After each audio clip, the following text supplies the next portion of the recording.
Tristan, in your mind, what are the keys for your group tonight against Boston and setting the tone for this homestand? Yeah, a bunch of stuff. Team effort on Jaylen Brown for sure. Taking away threes, making the right plays on offense, and then it always comes down for us to guard our yard and finishing possessions. Boston looks a little different than the team you guys faced in the postseason, but is that something you guys talk about at all, facing them twice this weekend after the playoffs last year? No, for sure. It's in everybody's thoughts still. It wasn't too long ago, so it definitely plays a role. Yeah. Is that any extra motivation, or is that something you like? How does that help you guys?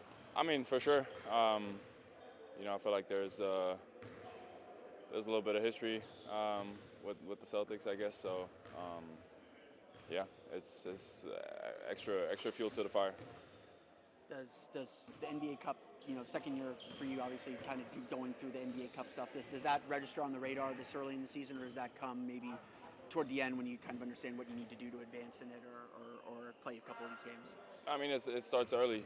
Every game matters, so we're definitely aware, and we kind of missed out on a chance to go to Vegas last year, so it's definitely at everybody's forefronts of their minds, and yeah, well, we got to make sure that we take care of every single one of those because there's only so many tournament games. Did last year's tournament have like sort of this galvanizing effect for the team? It happened kind of early in the season after the Paolo injury. You guys had kind of found your way. Can it have this kind of galvanizing effect for the team and give you confidence for the rest of the season?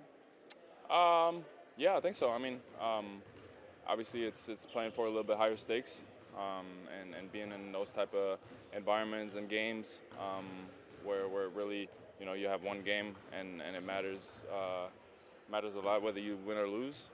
Definitely adds a little bit more competition and more stakes, I guess. So we're excited.